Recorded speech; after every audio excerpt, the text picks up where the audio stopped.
Ladies and gentlemen, the distinguished author, Mr. Aldous Huxley. Brave New World is a fantastic parable about the dehumanization of human beings. In the negative utopia described in my story, man has been subordinated to his own inventions.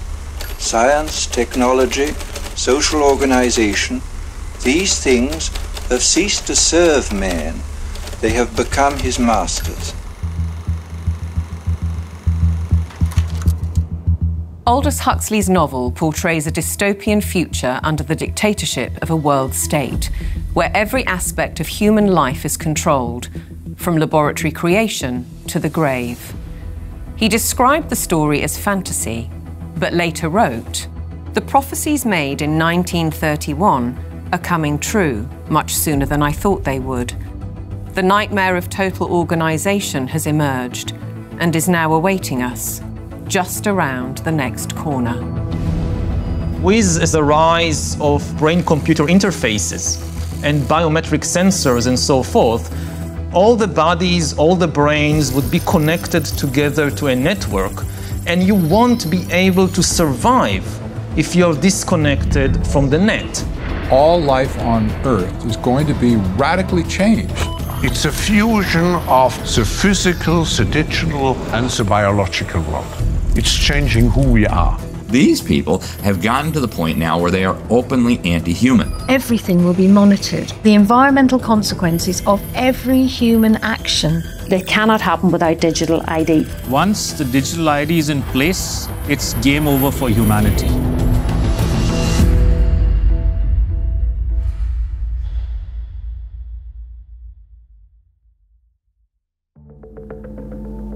The ideology of a world dictated through science is deep-rooted.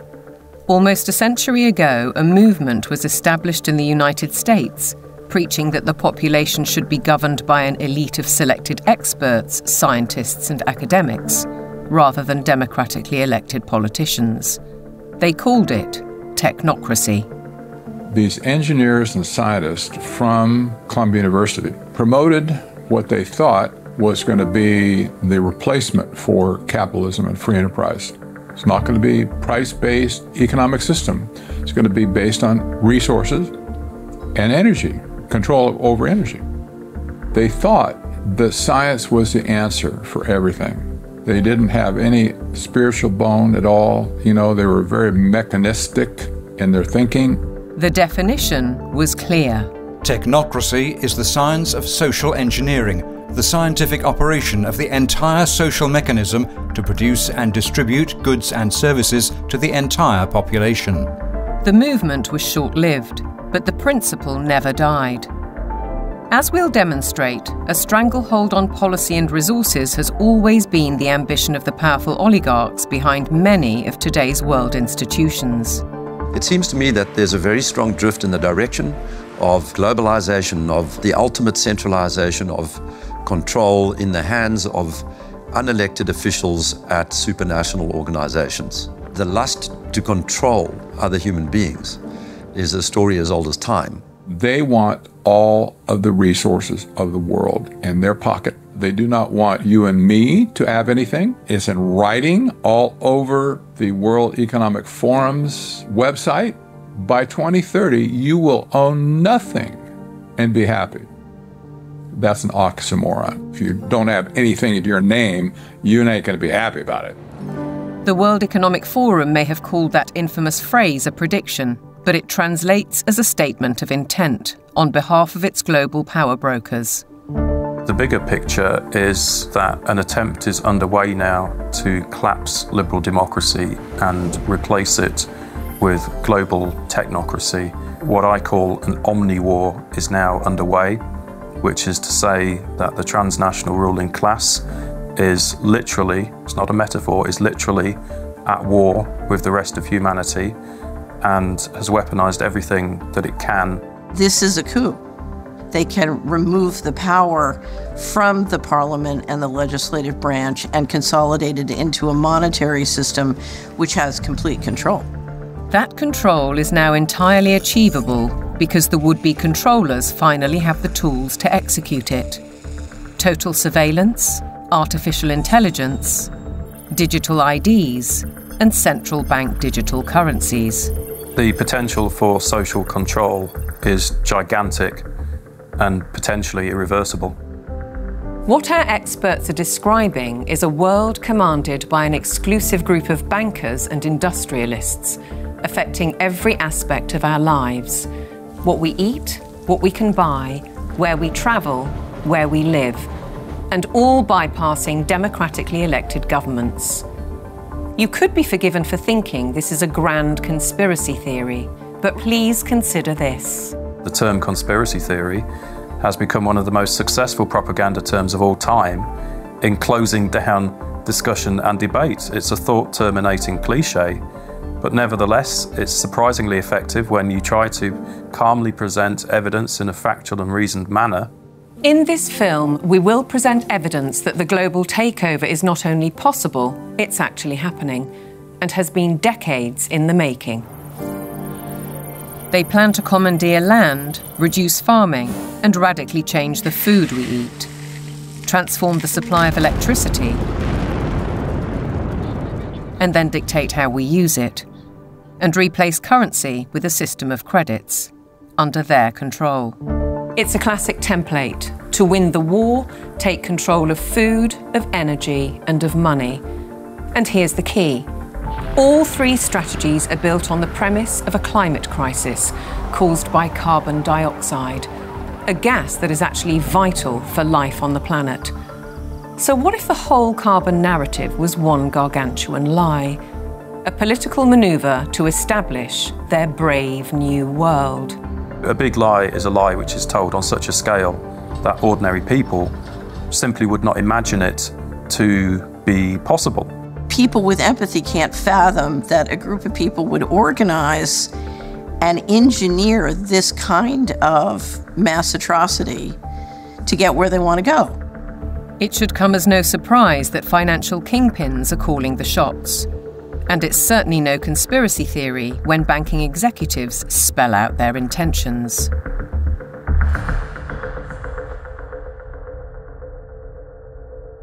We are on the brink of a dramatic change where we are about to, and I'll say this boldly, we're about to abandon the traditional system of money and accounting and introduce a new one. And the new accounting is what we call blockchain. It means digital. It means having an almost perfect record of every single transaction that happens in the economy, which will give us far greater clarity over what's going on. It also raises huge dangers in terms of the balance of power between states and citizens. We are shifting to a new financial system, but the general population is not shifting to a new financial system. It's shifting to a control grid. CBDC can allow government agencies and private sector players to program, to create smart contracts, to allow targeted policy functions. For example, welfare payment. For example, consumption coupon. For example, food stamp. By programming CBDC, those money can be precisely targeted for what kind of people can own and what kind of use this money can be utilized. A key difference with the CBDC is that central bank will have absolute control on the rules and regulations, and also we will have the technology to enforce that. They're saying we can control with rules. We don't need currency anymore. And so it's no longer a financial system or a currency system. It's purely a digital concentration camp. It's a slavery system. When Catherine Austin Fitts talks, we should listen. She's a former high-level investment banker in New York and held senior office in the first Bush administration in Washington. There may be 1,000 models of how it could work. But essentially, you will have, whether it's a banking account or a credit card, and it can be turned off and on. So my incentive system is not you go to work and work hard and you get money. My incentive system can be based on how you behaved in the last 5 minutes, on a 24/7 basis.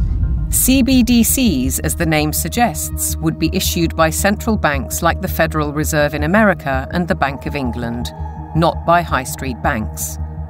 They would signal the end of cash, and every transaction you make would be transparent and held on a permanent database. Crucially, under a net zero regime, your carbon footprint could be at the heart of the system. We're developing, through technology, an ability for consumers to measure their own carbon footprint. What does that mean? That's where are they traveling? How are they traveling? What are they eating? What are they consuming on the platform? So, individual carbon footprint tracker.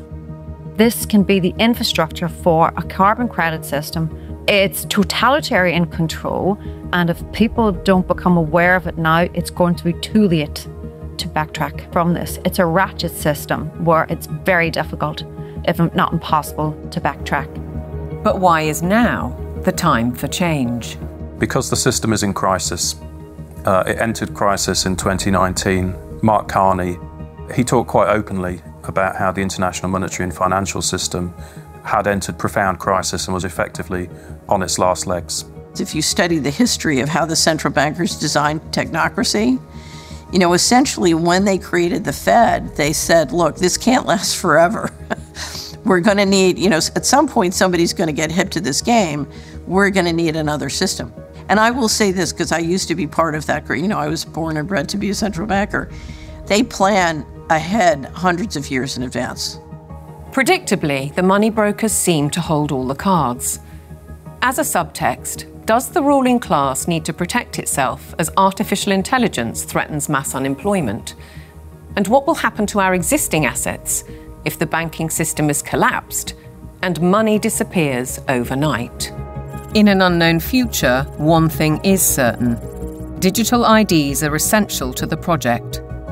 If they become compulsory, data on every detail of our lives will be monitored, stored, and monetized.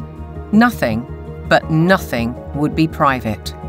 For younger people, often it's the case that they like technology, they're completely au fait with it, they enjoy it. So they don't see the dangers that technology can bring because, like a drug dealer does, you feed people, low levels of drug where it's all fun. And then later, when you have them addicted, you feed the hard stuff and that destroys their life. So in a similar way, all of this technology is currently pretty much nice, but when the central bank digital currency comes in and the control comes in and the censorship systems, then the younger people will realize all too late in many cases that they've walked themselves into a trap.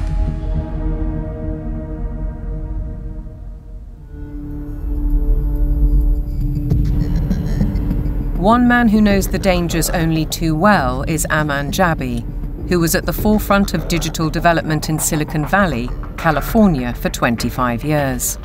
He left when he recognized the dark side of surveillance technology, choosing instead the peace and beauty of Montana.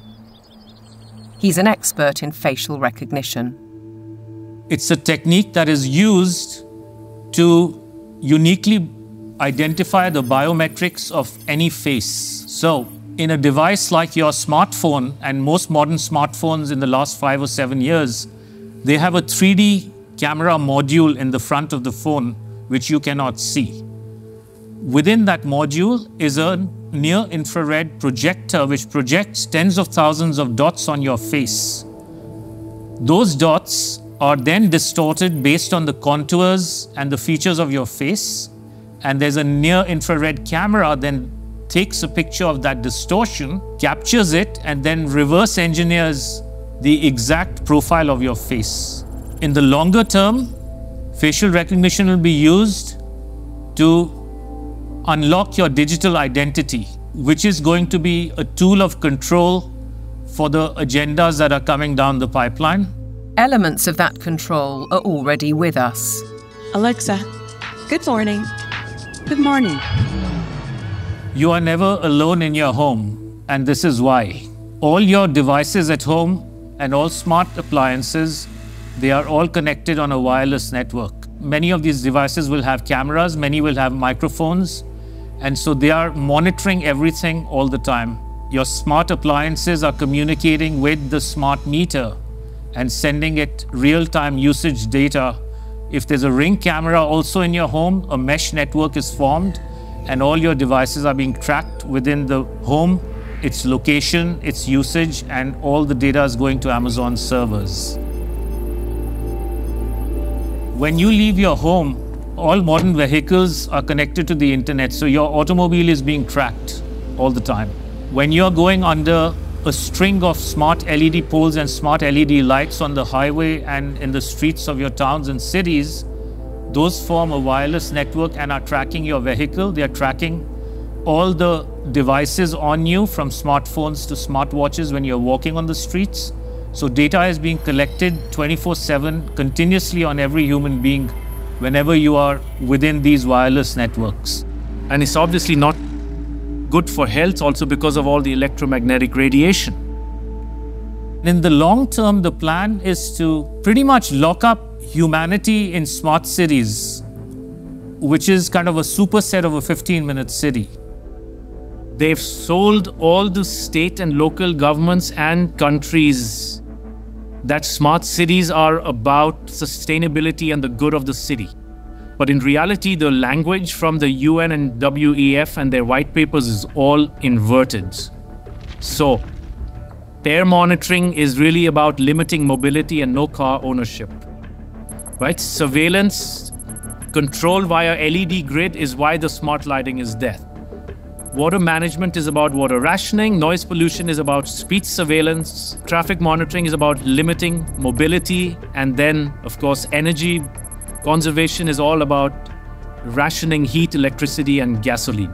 Another concept one should be familiar with is called geofencing, and that's, think of it as an invisible fence around you, where you cannot go beyond a certain point. And that will be related to your face recognition, digital identity, and access control. Your smart contracts, SoftBrick can turn off your digital currency beyond a certain point from your house. Our world has been turned into a digital panopticon. That means you can be monitored, analyzed, managed, and monetized. Surveillance capitalists are already making billions of dollars selling our information to big corporations, because this kind of detailed knowledge enables them to predict and influence our behavior. Worse, our children are being exploited.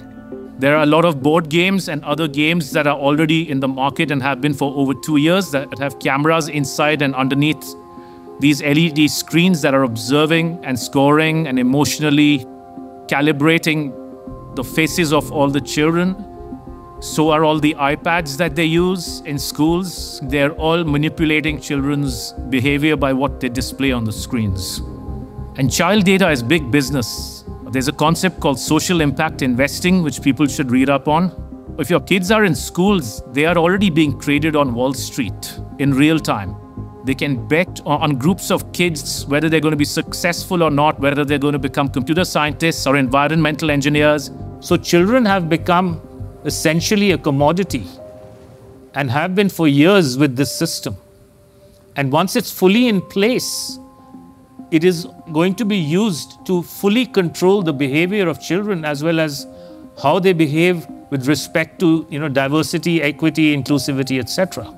The Chinese have already gone one step further. Classrooms have robots that analyze students' health and engagement levels. Students wear uniforms with chips that track their locations.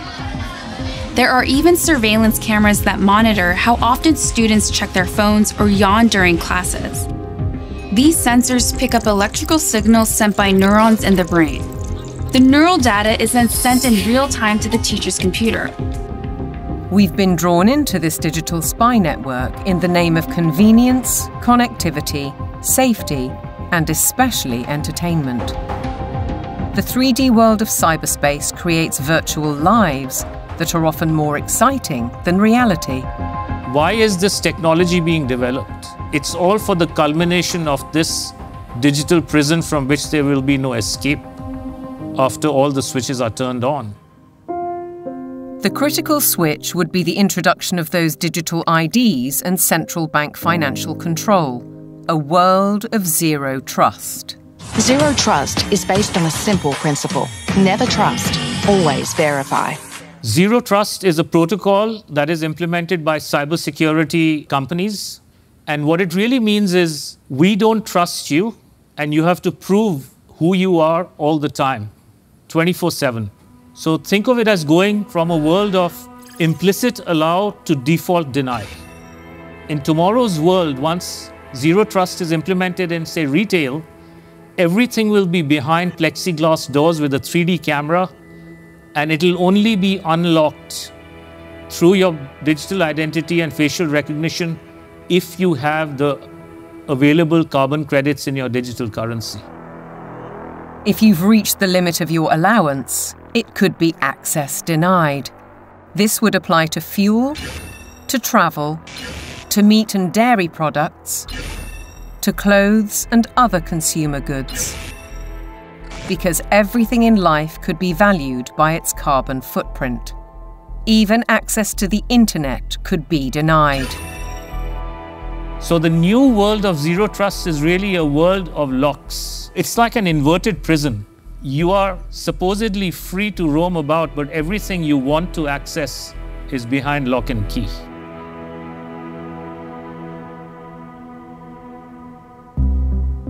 Most advances in science, including AI, bring great advantages to the world. They can enhance and improve human endeavour in almost every walk of life. But you don't have to be a scientist to see the flip side. They're constantly monitored by facial recognition cameras that are able to instantly put a face to a name. Now the Chinese are also ranked, given a mark out of a possible 950 points. For now, the number is a sort of bank credit rating, keeping track of everyone's spending habits. It may seem scary, but it's just like that here. We're used to it, and anyway, we don't have a choice. If you think this couldn't happen in the West, ask yourself why so many cameras, smart poles and 5G networks are being installed in your neighbourhood.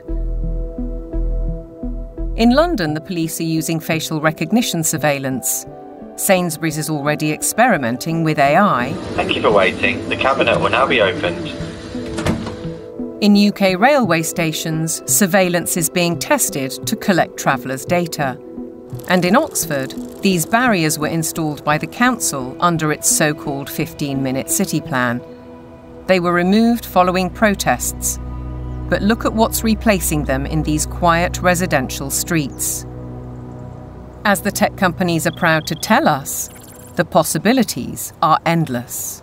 We've developed the camera into a sensor. The camera does not only capture video, it can now start to count, measure, and detect. With deep learning capability, the camera is able to generate accurate and trustworthy data and send notifications in order to take action, all directly from the camera. And since our cameras have open technology, well, we can work with different analytic partners from all over the world and together do just about anything we want. Note that they can do just about anything they want. Digital technologies mainly have an analytical power. Now we go into a predictive power. But then the next step could be to go into a prescriptive mode, which means you do not even have to have elections anymore, because we know what the result will be. Ultimately, we're facing manipulation by the system, a world where instead of us using technology, technology is using us. But who's really pulling the strings? Banking and oil dynasties like Rothschild and Rockefeller inevitably get mentioned, as do the modern-day big tech masters, including the ubiquitous Bill Gates. David Hughes takes a wider view. It's those who own the means of production, who are capable of magicking money out of thin air, who control the media, and all of the other means of production, which have now been weaponized against the rest of the global population. Catherine Austin Fitz, the banking insider, adds a sinister thought. If you know their name, they're not at the top. Either way, it's a story of power, money, and manipulation. by a small group of people who share common interests, and a belief that the world needs top-down control for maximum efficiency. As we'll see, it could result in the destruction of the farming industry in favour of laboratory foods, and a shortage of electricity because of the race to net zero. Net zero means the impoverishment of ordinary people. It means fundamental changes to their lifestyles, and the politicians are not being honest with the people about it. Surprisingly, the blueprint for transformation is woven into the United Nations Agenda 2030, ostensibly a vision for a better world. Excellencies, ladies and gentlemen, I say again that taken together, the 2030 Agenda for Sustainable Development and the Paris Climate Agreement provide humanity with a master plan for a sustainable way of life on this planet. New York City, late September 2024, the setting for the United Nations Summit of the Future, a gathering of member nations to reinforce and accelerate Agenda 2030 and its 17 Sustainable Development Goals, or SDGs. The plan has a broad spectrum and is full of worthy ambition, but behind those deliberately bright and colourful boxes lies a darker theme, a shifting of influence and potentially power towards unelected world bodies. The strategy goes back well into the last century, and pressure is growing, because the goals are far behind targets set at the grand relaunching in 2015. 17 inspiring Sustainable Development Goals, the SDGs. Our aim is clear, our mission is possible, and our destination is in our sights. To end poverty and hunger, address inequality, protect our planet, and build a life of dignity for all. It appears to be a noble and ambitious programme for a perfect world, and who could argue with those aspirations? But critics insist the goals are not what they seem. Alex Newman is a journalist and broadcaster who's been investigating the issue for 15 years. He has his own way of interpreting the rhetoric.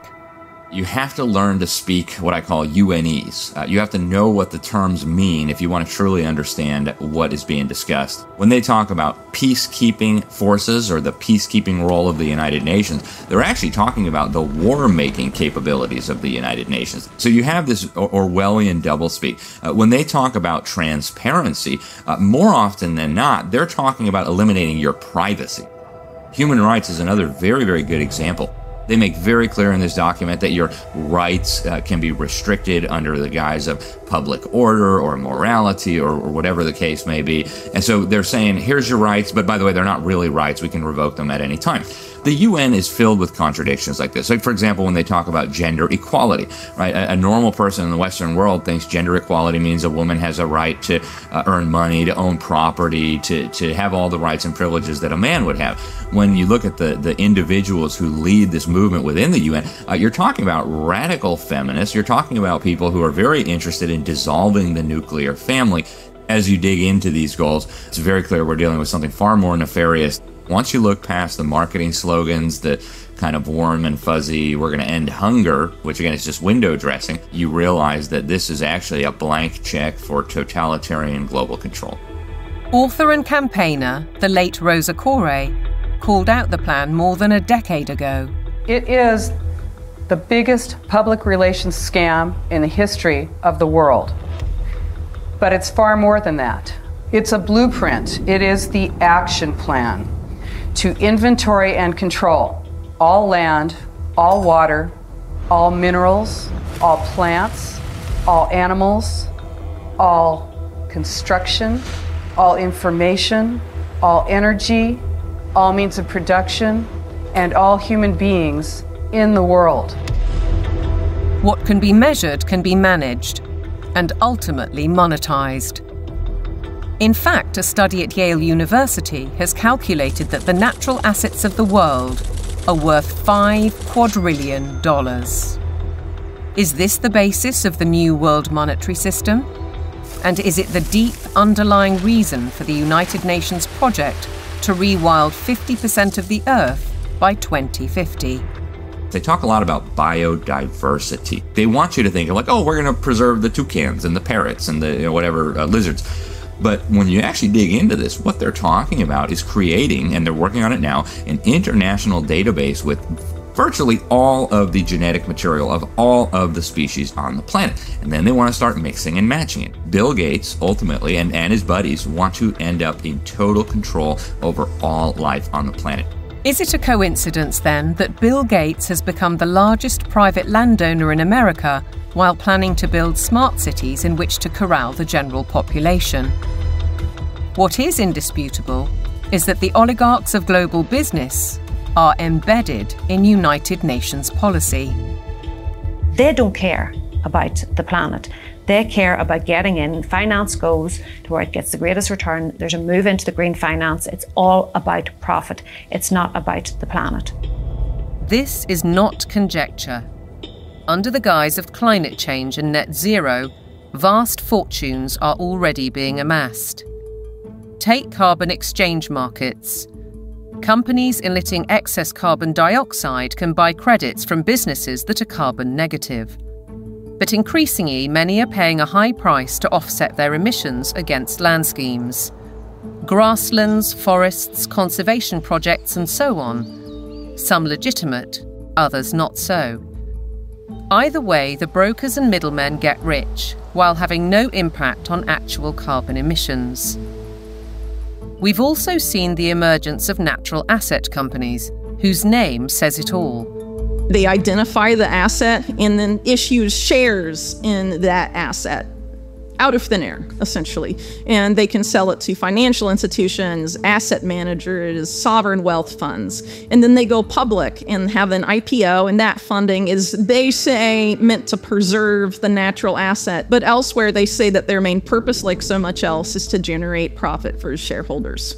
It has nothing to do with preserving the environment. That is literally just the talking point they think will stick and sell. We're all in it together. We got to save the planet, so let's allow the bankers to create a new racket that makes the natural world collateral. So if everything in nature is to be traded on financial markets, setting a value on the land we walk on and the air we breathe, why do we, the public, have no say? There's no route that an ordinary person can take to make a representation to United Nations. So it's fundamentally undemocratic. What it has done is build relationships with billionaires. Right from the start, the rich and powerful have enjoyed undue influence in the UN's inner sanctum. In fact, the Rockefeller family part-financed its headquarters in Manhattan. To hand you, Mr. Lee, my father's check. Thank you, Mr. Rockefeller. Between them, the Rockefeller family has funded hundreds of organizations and, as a consequence, spread their authority on civil society, institutions, banking, education, and global politics. The Rockefellers always believed in world governance. In the 1950s, their Special Studies Project report declared, "The UN stands finally as a symbol of the world order that will one day be built." In 1973, David Rockefeller co-founded a non-governmental organization which still carries international power today, the Trilateral Commission. Its stated objectives revived technocracy and in turn planted the seeds of the UN's Sustainable Development Agenda. They said at the time that they were going to create a new international economic order. It was all over the literature. The goal of the new international economic order was not to get richer in the sense of money. They knew even back then that eventually the fiat currency system of the world was going to disintegrate. So the goal became to actually capture the physical resources of the world. All wealth historically has come out of the ground. They wanted to take away everything that they could possibly take away from the nation states of the world and from private individuals of the world and stuff it into the global common trust where they would administrate it and they would be the ones getting licenses for the resources to turn around and make stuff. The financial kingpins have long seen themselves as masters of the universe, manipulating global affairs through institutions like the International Monetary Fund and the World Bank. Is Agenda 2030 the defining act for complete control? And how significant was the global response to COVID-19? As the world builds back from COVID-19, we have a once-in-a-lifetime opportunity to make investments that will strengthen the economy and improve public health, and fight climate change for generations to come.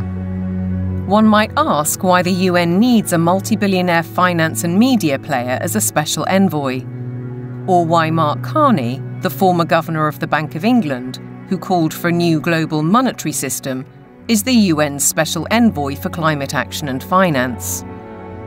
And then there's Larry Fink, the boss of BlackRock, the world's largest asset management company.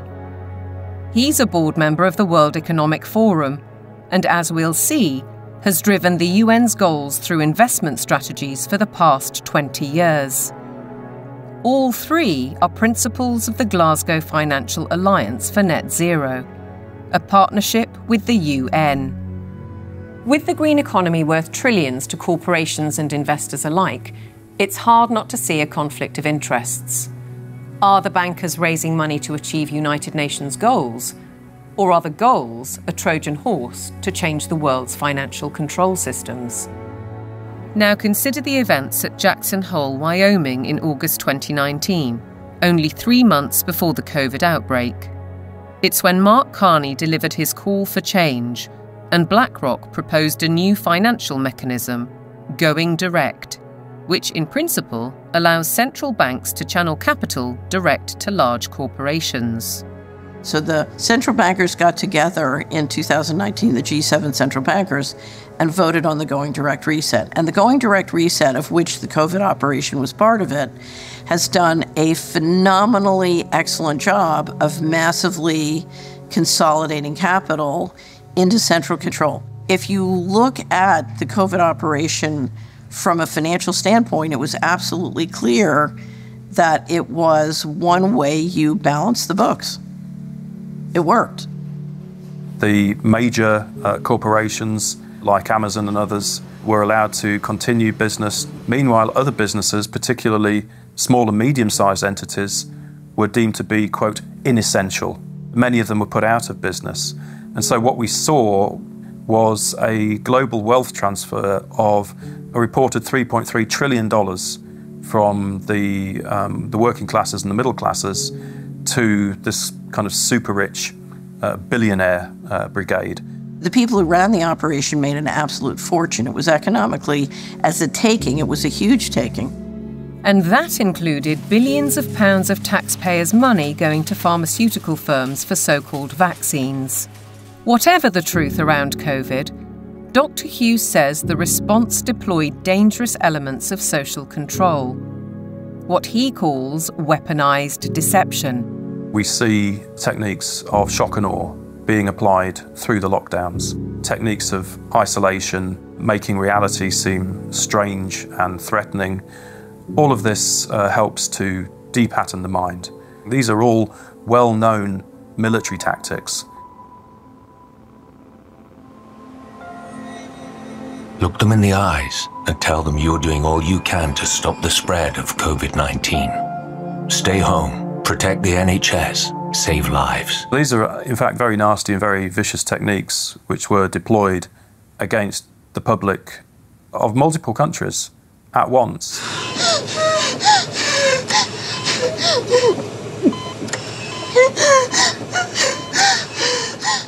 These are forms of serious psychological abuse. I think once the public starts to understand that, there's going to be a very severe pushback against everything that's happened. The general population cannot fathom the psychopathy of the vision that they're facing. So they can't fathom that a group of people would organize and engineer this kind of mass atrocity to get where they want to go. Be aware then of the World Health Organization, the UN's most powerful agency. Since COVID, the WHO has sought to increase that power to unprecedented levels through amendments to its pandemic treaty and the international health regulations. A key driver is its One Health initiative. One Health is a concept that was created to enable the WHO, with these documents, to take over jurisdiction of everything in the world by saying that climate change, animals, plants, water systems, ecosystems are all central to health. That places the Director General in a key position to influence world events, another potential conflict of interests given the WHO's financial backing, particularly from the pharmaceutical sector. Its accounts for 2022 show that an eye-watering 84%, or $3.656 billion of income, came from voluntary donations. The top 4 sources of these donations included the Bill and Melinda Gates Foundation and Gavi, a public-private vaccine alliance also heavily supported by Gates. People see the WHO as a benign organisation, and there are still areas where the WHO does useful stuff. But the biggest focus now is purely on a tiny disease burden where investors can extract a large amount of wealth. This has shifted the WHO's focus very much to this emergency agenda, which is very false. Pandemics are very rare events. This is why we now have a WHO that promotes vaccines all the time, because that's what the money is coming in to support. So instead of being a World Health Organization, we have a World Vaccine Organization, and that seems to be the only thing they're touting. What's in the treaty has got nothing to do with health. It's a business deal focused on the most profitable business imaginable, pandemic profiteering. The other part of it, they're setting up a huge surveillance network. We're talking about $31 billion a year. They have to surveil for variants of viruses, and they will find them. They just have to decide there's a threat, not even a real harm. Experts are preparing for what is known as Disease X, or the next pandemic virus. They're creating a supranational, self-perpetuating pandemic industry. The latest scare is monkeypox, renamed Mpox, a disease highly unlikely to affect the general population. Nevertheless, the WHO has acted. The emergency committee met and advised me that, in its view, the situation constitutes a public health emergency of international concern. If you get to declare the emergency and then profit from it, there's a big problem, isn't there? It's essentially a build-out of big pharma, and the WHO is essentially looking to be their marketing and distribution arm worldwide. WHO! The people say no! WHO! The people say no! We're fighting for really the right to own our own lives. We're fighting for that freedom versus a sort of corporate authoritarian structure or medical fascist structure, which is what is clearly interests are trying to impose on us. Changes to the WHO's regulations are expected to be voted through in the coming months. As we speak, the UK government is fully behind them. Meanwhile, in common with many other global institutions, the WHO tries to silence criticism and dissent, branding it misinformation. The science, it says, is settled. Digital platforms are being misused to subvert science and spread disinformation and hate to billions of people. This clear and present global threat demands clear and coordinated global action.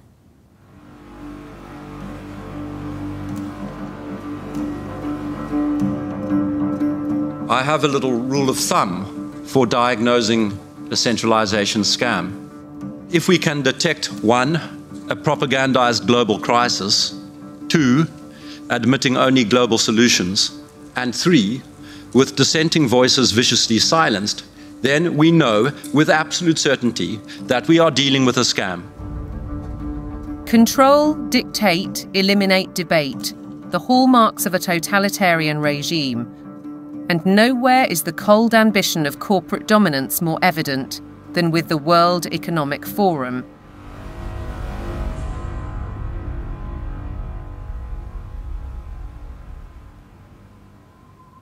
Klaus Schwab founded the WEF in 1971. His mentor was Henry Kissinger, statesman, political shaper, and close confidant of the Rockefellers. The organisation now employs 800 people and has programmes in business, academia, and in training future global leaders. It's far more than its famous annual meeting in Davos. Over the last 50 years, the World Economic Forum has blossomed into an enormously influential organization with all of the major corporations as stakeholders or trustees and all funding the World Economic Forum to ultimately fund the UN World Government Plans and Agenda 2030. Klaus Schwab is the public face of stakeholder capitalism, a planned system of central ownership and control that has little to do with democratic process and is uncomfortably close to communism. It's a partnership between global corporations, governments, and what Schwab refers to as civil society, NGOs, and so-called think tanks. The agenda is driven by finance, which gives the unelected and unaccountable oligarchs huge influence, if not control, over policy. The UK's Prime Minister, himself a one-time member of the Trilateral Commission, has already declared his interest. You have to choose now between Davos or Westminster. Davos. Why? Because Westminster is too constrained, and it's closed, and we're not having meaning. Once you get out of Westminster, whether it's Davos or anywhere else, you actually engage with people that you can see working with in the future. Westminster is just a tribal shouting place. Starmer seems to forget that he is elected by the people, to serve the people through Parliament. That's his democratic duty. And while he refuses to listen to our farmers, he entertains the globalists in Downing Street and publicly doubles down on his philosophy. I'm determined to deliver growth, create wealth, and put more money in people's pockets. This can only be achieved by working in partnership with leading businesses like BlackRock to capitalise on the UK's position as a world-leading hub for investment. To underline the influence of non-elected, unaccountable policy drivers, consider this document from 2004. It was commissioned by the UN and produced by financial institutions, including the World Bank. It cited research by the WEF. The result was the emergence of environmental, social, and governance metrics, ESGs. The ESG is an attempt to turn financial power into governance without going through the democratic process, without the normal process of making law. ESGs allow major asset management companies such as BlackRock to impose ideologies on businesses and consumers across the world through their investment strategies. BlackRock's billionaire chairman and CEO, Larry Fink, also a board member of the WEF, remember, is clear. You have to force behaviors. If you don't force behaviors, whether it's gender or race or just any way you want to say the composition of your team, you're going to be impacted. Now we get ethics, green ethics, racial ethics, gender ethics, driving corporate decisions about who may have money, what they may use their money for, and how they're going to behave in society and what they're going to do with it. This is a new form of political power that isn't accountable, isn't transparent, and it isn't democratic. We, the public, are being manipulated. Our lifestyles, our culture, and our future, be it through forced woke ideologies, intrusive technologies, so-called pandemics, censorship, or information which is too often propaganda. Your compliance is vital to the agenda. To impose global solutions, the leadership needs you to believe in global problems. Climate change is here, it is terrifying, and it is just the beginning. The era of global warming has ended, the era of global boiling has arrived. This stuff is so fantastically stupid. It's hard to believe that they're doing it. There is no climate emergency. That is a total scam. If they came out and said, hey, we want to destroy your economy, we want to destroy the middle class of your country, and then ultimately we want to make you a slave to a one world government, it just wouldn't be as appealing as saying we're trying to save the planet for future generations.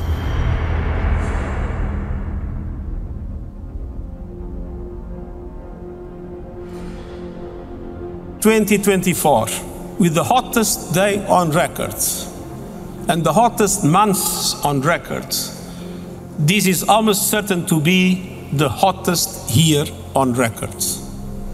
And the masterclass in climate destruction. Statements such as that are amplified by emotional footage from all over the world.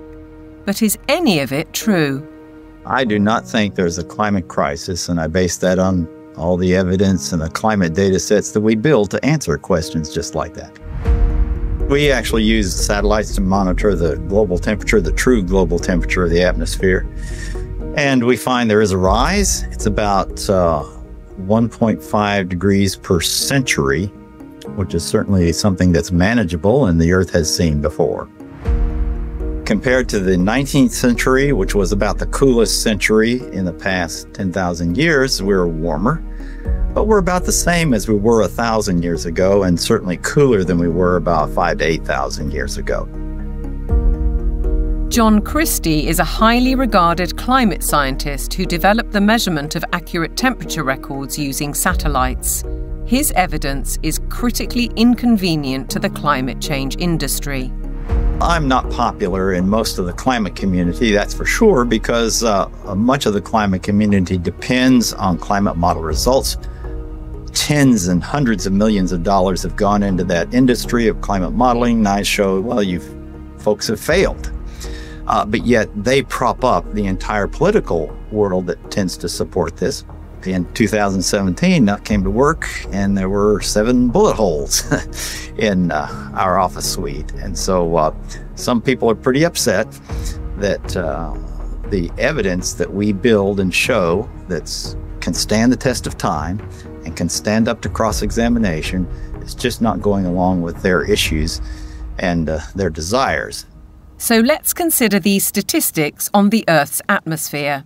78% is nitrogen, 21% oxygen, other gases make up less than 1%, and carbon dioxide accounts for a mere 0.04%, the majority of which is natural. Can man-made CO2 really be a problem? Roy Spencer and I are going on the assumption that all the warming that you see is due to carbon dioxide emissions. And so we find that that's a pretty modest warming. But see, that's a big assumption. Mother Nature is able to warm up the planet without extra CO2. And so we are just saying the worst case scenario is this warming of about 1.5 degrees. And that's certainly not a catastrophe at all. On the contrary, carbon dioxide is vital for the world's survival. The greater the concentration, the better plants grow. In fact, according to NASA figures, the world has become 14% greener in the last 40 years. During the last cool period before industrialization, let's say 200 years ago or so, it was below 300 parts per million. And during the ice ages, it was even lower. And that's a dangerous level because plants struggle to survive when the CO2 is at a low level. And so the biosphere becomes less diverse and less available to support the animal life. So low CO2 is not good for the planet as a whole. Where is the logic then behind the UK's decision to spend £22 billion on facilities to capture carbon? The greatest controversy of all revolves around readings from ice cores. CO2 levels can be measured in bubbles of air trapped in ice thousands of years ago. By aligning this to temperatures, scientists have argued that carbon dioxide is the cause of global warming. However, closer inspection leads to the opposite conclusion. Once the temperature starts to rise, you will see the carbon dioxide rise about 500 to 1,000 years after. So the CO2 actually lags the temperature changes.